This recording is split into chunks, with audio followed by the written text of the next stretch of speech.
gonna have to solder this wire back on. This is the reverse switch for the Subaru Sambar, and I broke the wire loose during disassembly, so I have to solder that back on.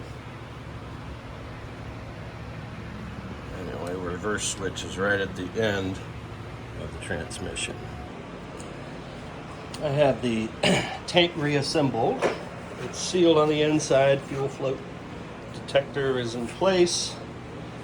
Chassis black POR 15 on the outside, and it's ready to install. I've got new lines on everything.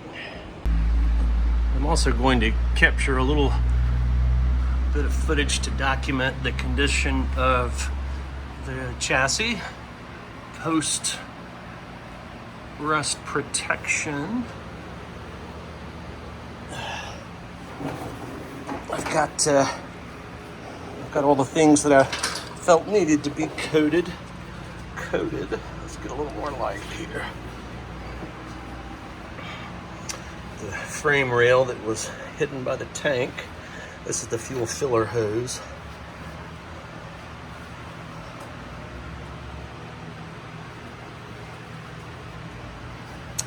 But yeah, this should be protected pretty well. I'm pleased. You may already know this, but just in case you don't, you can buy various size, like this is a 1-inch hose off Amazon. Here's a is it a half, another half. You can buy these and they're already pre-molded and formed for a reasonable price, and then you find the bin that matches the hose that you need to replace, measure it out and cut, and you can get what you need for probably quite a lot less than trying to order very specific hoses. So just be aware that's available. It's reasonably inexpensive, and it's not hard to do. You just measure it out, find the right bin, cut that part, and you've got a new one. A little chop chop, and ta-da! New part. Ta-da! New hose. You can do that.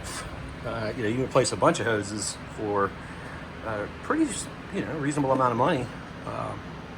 The hose I'm buying is about $24, the 1-inch, and you can probably replace 2 or 3 different things in the process. So I recommend it.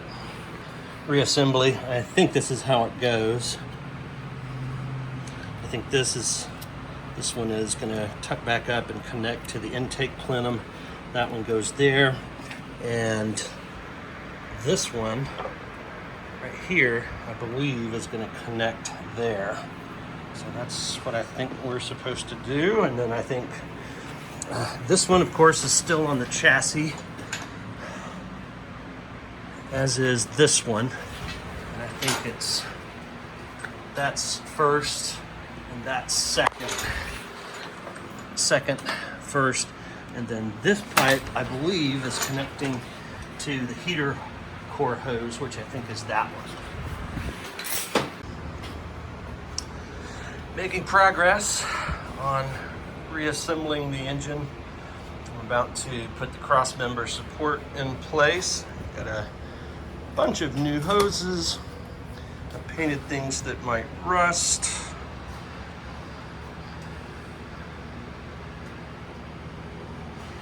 I'm very hopeful that I get everything right and get it put back together maybe by the end of the day tomorrow. More progress. This is going to get replaced. I'm going to put a catch can on this. I think these little high revving engines should have come from the factory with a catch can. Making progress. Got to get that starter installed. You can see, I'm going to try to activate the clutch here. I don't know if you can see it on screen, but yeah.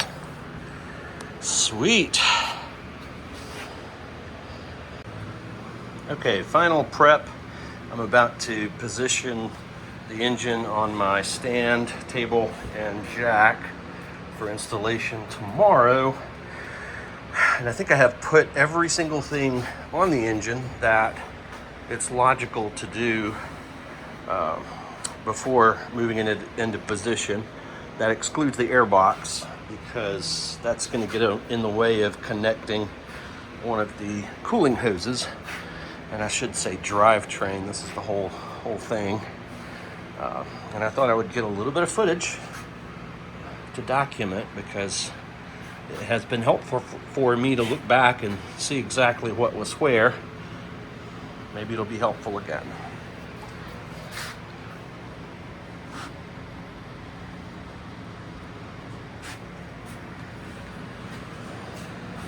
Air conditioner, of course.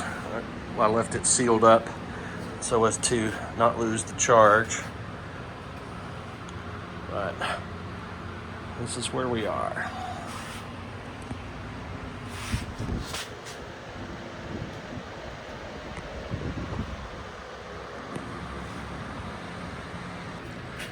All right, in position and ready to slide under. After all that work, though, I still broke the thermal thingamabob. I think OK Garage on the West Coast has these in stock. I think I can go ahead and put the engine in, and when that comes in, I can replace it easily, crawling into the cabin of the van. But damn it. Otherwise, I'm pleased.